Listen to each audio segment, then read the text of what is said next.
Welcome back to Self-Love Ignited. On this week's episode, I am chatting with Stacey Shipman. Now, Stacey talks to us all about her story of overcoming some over-exercising tendencies. Early on in life, she gained some weight while in college, and really it kicked her off on this habitual over-exercising, punishing her body, and really being obsessed about keeping her weight, quote unquote, under control. But Stacey has a really beautiful story about how her body said enough is enough. She started listening, she tuned in, and she has now created this really beautiful relationship with herself and has really redefined her self-worth, as well as found her own voice in this world, both as a woman and an entrepreneur. Stacey is a podcast host, speaker, facilitator, and creator of Engage the Room, unconventional networking and educational events for the corporately trained and analytically minded business owners to help them relinquish all those formal protocols stifling their personality and ideas. Stacey is an absolute joy to chat with, and if you have ever struggled with body image, if you have ever maybe pushed yourself a little bit too hard in the gym or found that your self-worth was strongly tied to your weight or body size or the food you're eating, this episode is for you.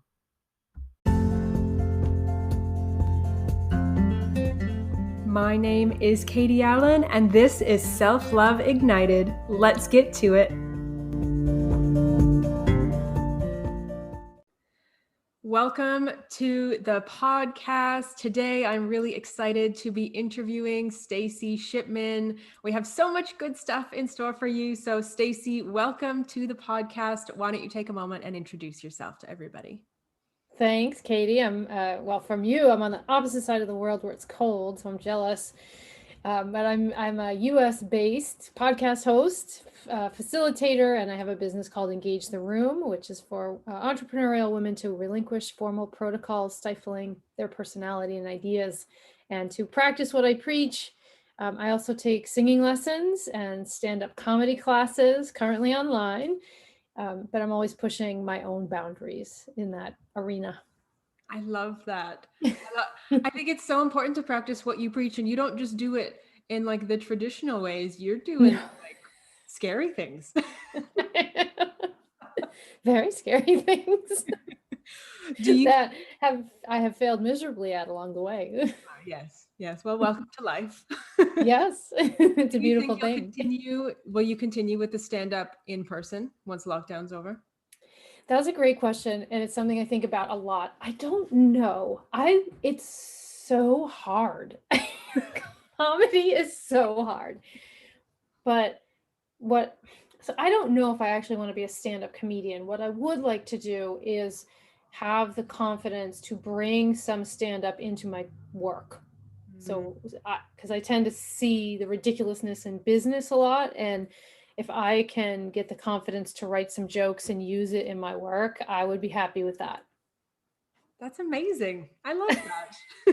I'm getting close. I'm getting really close. You'll get there. You'll get there. So this podcast is all about self-love and, having women just like you tell their stories of coming from a place of not liking themselves, not loving themselves, being really hard on themselves, to, loving themselves and embracing all that they are. And everybody's story is so unique. And I would love for you to tell yours. So why don't you sort of start at the beginning? That's usually the best place to start. Tell us a little bit about your challenges that you faced. My self-love challenges started when I was in college, to be honest. I mean, up until I was around 17, 18, so like senior in college into freshman year.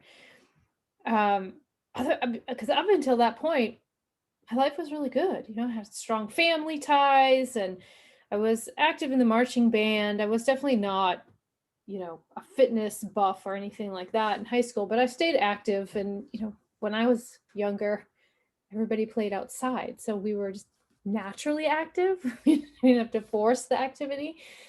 But it all started in college for me when during my freshman year, I gained the freshman 15, but I didn't know it until I went shopping over that Christmas break for some new jeans. And when I walked out of the dressing room, the saleswoman looked at me. I was in the market for a pair of Levi's 501 blue jeans. So I don't know if the button fly ones back in 1991. Yeah. And she looked at me and said, "Let me get you a pair of our 550s. They're a little fuller through the hips."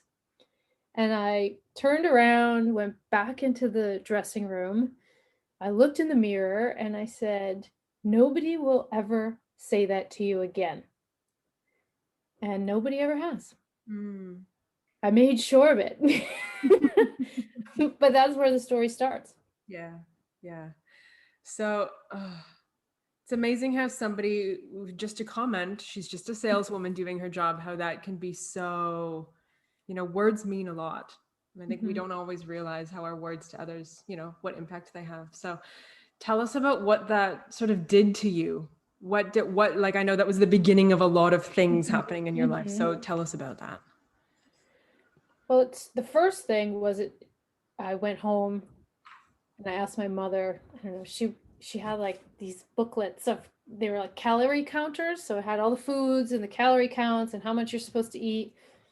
And so I asked her for one and I started to track everything that I ate. And then when I went back to school after Christmas break, college after Christmas break, I signed up at the gym and I started to go to the gym every single day. And I started to run and move. Well, then I became a fitness fanatic.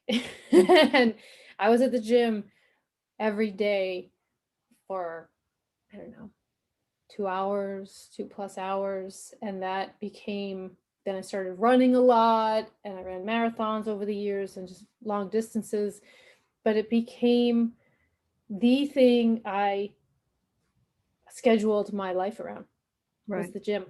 Right. And, I canceled plans, I changed plans, I didn't make plans to make sure that I got to the gym. And it really ruled my life for a long time until, I don't know, 2008. It was like that every day, every single day. But nobody ever said anything to me because, there was a little bit of envy. I wish I could get to the gym every day or be, active like you're active. So it was looked at as a positive and not in reflection now, looking back, not the negative that it actually was on my life. Yeah. And I think that's so important to recognize, is that the behavior in and of itself is not an unhealthy one, right? Like going to the gym, generally for most people, is part of like a healthy, active lifestyle. And it's not what you were doing. It's like to the extent that it ruled your life. Like that was the problem, right? Yes. Yeah. Hmm. Yeah. Hmm. So when you were going through this, and especially sort of when this began, when you were like, okay, I need to do something about this. I'm going to count my calories. I'm going to go to the gym. Tell us about what was happening on the inside. Excuse me, on the inside, like that internal talk. Do you remember? Was it like I'm fat, I'm disgusting? Like, did you have name calling or do you have any recollection of that? I I don't think so. It was really more of that, like I said, when I looked in the mirror at the store and I said, "Nobody will ever say that to you again." It was more of a determination to lose the weight and keep it off. So I don't remember I don't remember looking in the mirror and calling myself fat or having that talk, but what I do remember is constantly trying on pants and looking at myself, turning at all the angles. Do these pants still fit? Do they fit better? Do they fit worse? I did a lot of that. And I had a lot of shame around the foods that I ate, right? So if at a holiday I had an extra piece of apple pie, I would make comments like, "Oh, I need to go to the gym again," even though I already went. So it was more around that. Yep. That was the talk versus you're fat, you're ugly, you're. Okay. I don't think that was my talk. That's okay. Yeah. And everybody's talk is unique. And I think, Yeah. sometimes people might think, oh, I don't have that talk, so I'm okay. Like, I don't call myself fat, so like, I don't have a problem. But if the behaviors that you're sort of defaulting to are running your life or are Mhm. stealing joy or are stealing, Mhm. like you said, it was like you like canceled social plans and like your whole life revolved around this, like that's where the problem comes in. Yeah. Right. Mm-hmm. Well, it became, now again, looking back, exercise became the vehicle for me to feel worthy. Mm-hmm. Because if I was thin and fit, people noticed, people commented in positive ways, Yeah. and that I equated my worth to my weight. And if that were going to change and go up, then I wouldn't be as worthy. That was the way it impacted me looking Right. back. Right. Yeah. So here you are sitting in front of me today, very clearly a long way from that woman. Thank goodness. She was a nightmare. She was a nightmare. I'm just kidding.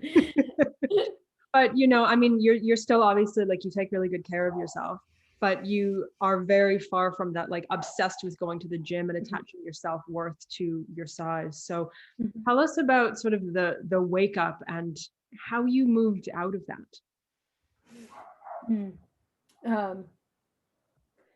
I was about a year or two into having left the corporate world to start my own business. And I think anytime you have a big change like that, especially where I had this, well, I had an identity crisis basically because I didn't know who I was anymore. And that got to be too much as a business owner because suddenly I had to put myself out there all the time. And that was really hard and really scary for me to do.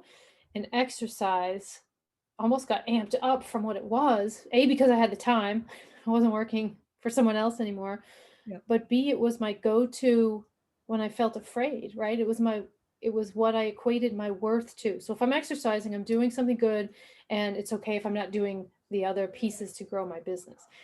And it got to a point where one afternoon I had taught, ironically, a series of stress management workshops in the morning to business audiences. I had about 2 hours in between that at home before I had to go out that night to teach yoga classes. So I used to teach yoga and meditation. And in that 2 hours, I was exhausted, teaching, and it's exhausting to be on like that. And my body said rest, but my head said, no, you have 20, take 20 minutes, work out, because I worked out at home, and you can do this, 20 minutes, no big deal. And I was working out and I was looking in the mirror and I was doing my bicep curls one at a time, 1 arm at a time. And all of a sudden my right arm wouldn't move anymore. It just got stuck in the 90-degree angle. And I was like, whoa. The irony is I was looking in the mirror and I was like, what's happening? What's happening? And then I started to cry, and then the weights just fell out of my hands and I collapsed on the ground in a pile. And my first thought was, get back up and finish your workout. And then I said, nope, you stay right here and you let this out. And I just kept asking, why are you doing this to yourself? Why are you doing this to yourself? Why are you doing this to yourself? Yeah. And that was the breaking point for me to figure out what exercise really meant in my life and how to make that shift. Wow. That's incredible. Like your body literally said no more. Literally said no more. Thank God I worked out at home and that didn't happen in the gym. I don't know what would have happened, but I'm grateful that happened at home. You probably would have been the woman crying at the gym, curled up in the fetal position in the corner. Oh my God. So that was my turning point. That was your turning point. So your body put up a fight, said no more, said we're done, and forced you to start reflecting and saying like, why am I doing this? Yeah. So, and then the process of, so awareness is the first step, right? Asking that question, why are you doing this? Because without the awareness, we can't change anything, right? You have to have that. That's step one. But actually changing the thing, changing the habit, changing the behavior can be really quite challenging. Was it hard for you to snap out of that? Oh yeah, it wasn't a quick, honestly, I don't remember. I remember that moment. Eventually I got up off the ground. I think I shared it with my husband, and then that put a bug in his ear. So of couple of weeks later, he called me in the other room. He was listening to a news segment on the radio, and he called me in, and they were talking about gymnorexia. I think that's what they called it. And it was an expose based on a local college here in the Boston, Massachusetts area, and talking about tracking the students going into the gym, how many times a day they were doing that. And then doing all this research and collecting data around how long they were there, what kind of exercise, the intensity levels. And then they labeled, I don't remember what the parameters were that they then deemed someone to have this gymnorexia, but it was basically an obsession with going to the gym and exercising all the time. And I totally resonated with the concept. And so it was just hearing that I wasn't alone in what I was experiencing, that this is something that happens to other people. And then from there, I had already gotten into yoga. So I think I somehow dove in more to that. Honestly, Katie, I don't remember the exact thing in that moment, but in the end, it became a matter of I had to slow down. I had to stop running. And literally and figuratively. So what is your relationship like with exercise and movement today? How far have you come? Oh, I've come a long way. I still exercise near daily, but the intensity of it is not what it was. I still love running. I will probably forever do that. But instead of running marathons and training for marathons, I run maybe 30 minutes 3 times a week. But I love to get outside. It clears my head. I get some good ideas. Through COVID, I was like, okay, if I can get through this run, I don't have COVID. My lungs are working. So I definitely still do that. We hike a lot. I found other activities. So hiking, biking, lower impact, but still high intensity, still out a lot of outside. I lift weights like barely, never now. Little bit, very light, a lot more yoga, slower yoga. And have learned to notice what my body needs instead of forcing what I think my body needs. And I'm okay if my body's like, just rest, like just sit on the couch or do a little bit of gentle stretching or get outside and take a hike instead of the jog. I can pay attention to that now and not force it, and that feels really good. That it sounds like you've created a really beautiful, like, balanced relationship with your body instead of you forcing it because there's something that you have to do. Like you said, it was like earning your worth. Now it's like it sounds like you're like your friends, like you're working together. What do you need today? What do you want today? And having that beautiful back and forth. And especially as the weather here starts to warm up in the States, getting outside is definitely what's needed after a cold. I mean, we actually go out in the winter too. We cross country ski and which is lovely, but it's just paying attention a little bit more. So this sort of journey that you've been on in this relationship with yourself and with your body that's sort of grown and transformed, do you consider this like a self-love journey? Does that ring true to you, or is it like self-acceptance or self-awareness? Like what feels true to you? Definitely self-awareness. This definitely self-awareness. The other thing that was just coming up when we were talking, Katie, and I think it fits here, is that I got to a point, and I think shortly after I had that collapse, that physical collapse, because I had transitioned from employee to business owner, and I didn't transition correctly. So, it's because nobody really tells you how to transition. And it is a transition to get yourself out of this employee mentality into a take charge business owner mentality where you get to make all the decisions. And having that exercise experience, I realized I don't want my legacy to be what I look like. Or that I'm Stacey from the girl who works out all the time. I didn't want that to be my legacy because that felt this is very selfish. It felt very selfish to me. I wanted my legacy to be more impactful for others around me. So I see it as more of a, and I actually just found this in my journals. I, used to go to a retreat center before the pandemic locally, for two times a year or so to recharge myself, because and it was in my journal, when I go to Kripalu, that's the name of the center, I'm a better person, which means I can be a better leader for others. And so I take care of myself so that I can do the job I'm supposed to do and have the impact in a positive way on others that I want to have. And if I'm not taking care of myself, I can't do that.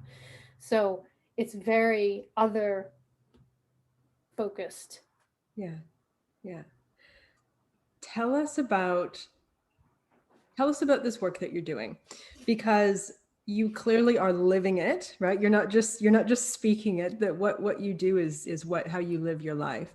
But how did you, because inevitably I find with guests, as I ask the question, is this journey of sort of listening to yourself, tuning into yourself, creating a kind relationship with yourself impacts you as a business owner. It impacts this journey of sort of, being your own boss. So as you have healed your relationship with yourself and your body, how has your business changed? How has how you show up in your business? How have your offerings changed? Like, tell me about that. How much time do we have for that conversation? Uh, so I guess the bottom line is I've always been willing to do the work when it mattered, Mm, right? So running marathons, getting degrees, getting yoga teacher certified, I've done all the things to be well-rounded and presentable and accomplished. But when I quit my job to start my own business, even though I had all this experience and credentialing, I felt totally unprepared. I felt like a fraud. I felt foolish putting myself out there and talking about what I was doing, which at the time was in wellness. And I was like, well, what is all of this? And it was basically I lacked the ability to promote my own ideas. mm. And so networking wasted a lot of time because I asked questions of everybody else, but never talked about myself or what I was up to. Public speaking and presentations were totally monotonous and boring, and my mouth got dry. And, I can remember having prospecting client meetings where people would ask me, "Hey, what do you think I need from you?" And I'm like, "Oh, no, you're probably fine. You're good. Like, you don't need what, like, I mean, come on." So, so I had to either step in and figure this out or get another job. And the pain of getting another job was far worse. So I stepped in and I did what I've always done, and I did the work. Yeah. And so, part of learning, this exercise thing that we've been talking about, or the self-love piece, that had to be the first step, because until I could see what exercise was in my life, what it was doing to my life, I had to be in a better place with that. I don't want to say perfect with it, but definitely in a better place to understand how it was blocking me. In part was one of the roadblocks to me putting myself out there, because I didn't want to be seen, because I was afraid of having that criticism again. So exercise was this wall, and if I had to do that, I couldn't do anything else. It was a safety net. So it wasn't until I really learned how to see that and understand it that I was then able to get the grounding and the solid foundation to say, okay, so how am I going to put myself out there even though it's still scary? Um, so it allowed me some freedom to have ideas and finally figure out how to put them out there, even though it scared me to death. And that's so I've since, done the networking. I've launched all sorts of projects that pushed my boundaries. I mean, full day women's conferences, and starting an online website for a local wellness community, and hosting networking events. And all of it taught me that I had to I had to really believe in what I was selling, which meant I had to believe in myself first, and that I was the one to do that. And then I had to go out there and do it. And when I did all that, I realized that all these like beliefs and behaviors and formalities that I was taught and lived by just weighed a ton, and they weren't allowing me to be who I really am and do what I wanted to do. So I had to let go of all of them, not just the exercise thing, but a lot of it. And that's an ongoing evolutionary process. To drop what's holding you back is the hardest work I've ever done. Yeah. But I've had some incredible projects over the years. Some of them I still do, some of them I don't do anymore. It's what led me to singing lessons, which was my childhood dream, was to be a singer. It led me to stand-up comedy, um, and just continuing to do the work so that I can continue to evolve as a leader and hopefully inspire other people to do the same, because our work here is never done as long as we're still living and breathing. Yeah. Yeah. That's like, that's the short and the long version of it all. Yeah, that's the bite-sized version for sure. But what I've come to realize, like, just to circle back to the idea of the worth and my weight, Yeah. is that in all the work that I've done, and it really is about coming back to who you are, so that when you put yourself in the world, you can do it from a place of being genuine, feeling natural, you know? So just because someone says you got to speak with a PowerPoint, if that doesn't work for you, don't speak with the darn PowerPoint. You know Yeah. what I mean? So being that grounded to say, no, I don't do it that way. Um, I have learned that your presence, your energy, the attitude you bring, just being there for somebody is enough. Hmm. And now, you know, it's not about how much you do or how much you have, how much you make, how many likes you get on Instagram that defines that. It's how did you make this person feel in the short interaction that you had with them? And if they leave feeling more uplifted, feeling better, you know, having a new perspective, whether they bought something from you or not, Yeah. that's enough. Yeah. Yeah. Not that we don't need to make money. I mean, you know, that's the world we live in. I don't want to dismiss that part of things. And if, yeah, but it is enough. Yeah. And Yeah. then we can decide how much money is also enough, and what kind of business is enough, and the type of clients and how many clients are enough. Yeah. Knowing that we are enough as we are. Yeah. Yeah. I could not agree more. I mean, we are in business, right? We have Right. businesses. We live in a world where money is the currency. Like, of course that's important. And I firmly believe that our money and how we are, you know, our relationship with money is tied to our self-worth. And if we don't feel worthy Totally. of love, if we don't feel worthy of a lot of things, we're not going to feel worthy of money, right? Like those two, they mirror each other a lot. But you're also absolutely right. Every interaction that we have with people needs to be us being humans. And if you can leave somebody better than you found them, whether they're paying you or not, that kind of is like the not really relevant always, right? Like it's yeah, if you can see somebody, if you can hold space for them, that is what matters. And if you're not holding space for yourself, you cannot hold space for somebody else. Absolutely. Yeah. And if you're in business for yourself, or you host a podcast or you run groups, it's that present. When I say that presence is enough, I mean, that's what's going to turn people into a fan. Because if you can hold a space or create an environment where they feel safe to speak up, where they feel like they can bring what's on their mind and not be judged, that's what's going to turn somebody into a fan for life. Yeah. Yeah. Yeah. Okay, Stacey, tell us a little bit about the offers that you have right now and how you're working with people right now, the current version of Stacey. The current version. So my focus is, you know, working with other women who struggle to, entrepreneurial women who struggle to put their brilliant ideas out into the world. Because, you know, you talked about the relationship to yourself and money. I look at it as the relationship to yourself and your ideas. And do you think those are worthy of being put in the world? Yeah. And so I work with a lot of women who are in that place, whether they work for a company or own it. They have a lot of ideas and things they want to do, but sometimes feel uneasy putting themselves out there. And I want to make it easier for them to do that, because I've come to believe that the world needs us to show up as we are and our ideas, because that's what's going to create positive change.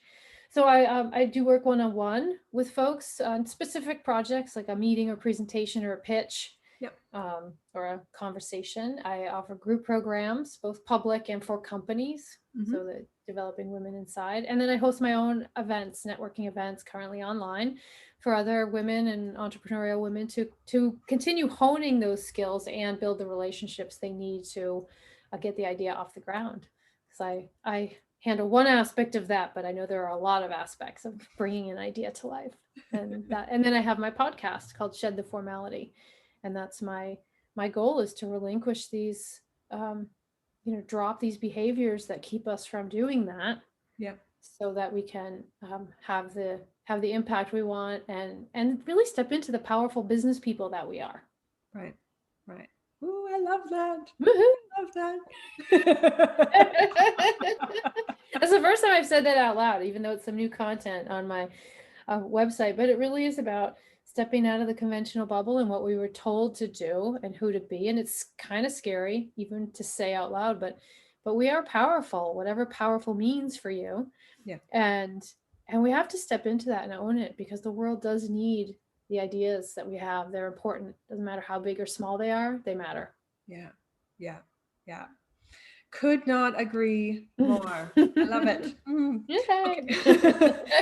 So I'm curious if there's somebody listening who is maybe where you were a while back, who is maybe, whether it is an obsession with the gym or with working out like you had, or it's an obsession with some other sort of healthy, quote unquote, healthy behavior on the surface, but that's like running their life that has taken over and that their self-worth is tied to.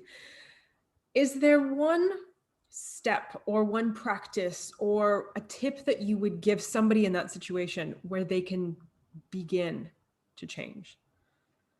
I think you said it earlier. I don't remember if it was on the recording or not, but it's awareness. We cannot change what we're not aware of. And so, for me, it was having that physical collapse, and hopefully it doesn't get to that point, whatever that collapse might be for people.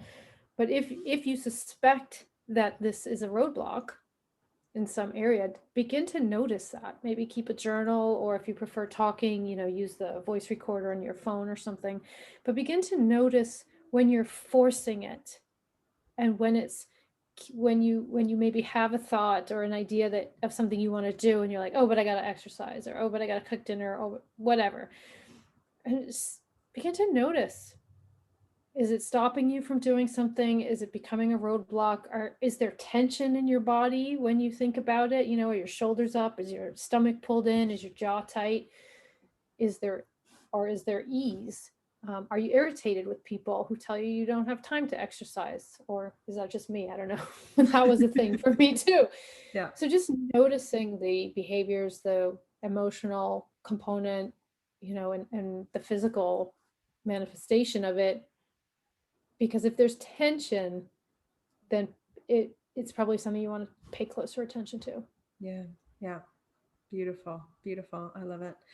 Okay, Stacey, as we are getting ready to wrap up, can't believe our time has gone so fast. It's been a pleasure. It absolutely has been. Is there anything else that you would like to add? Is there anything that feels important to you that we haven't touched on yet? Any bit of your story, or do you feel complete? Have we gotten the good stuff? I think, just to reiterate, the world needs you and your ideas, and to drop what's holding you back is important work, but it does take work, and you have to be committed to that and find the right environment that allows you to do that. Beautiful. Beautiful. So good. Okay, Stacey, we're going to leave it there. Thank you so much for joining me. I really, really appreciate you taking the time and sharing your story. And I mean, if we can help women and help them find their power and find their voice and voice their ideas, then, we've done it. So it starts with us. We're showing up. Yeah. Thank you.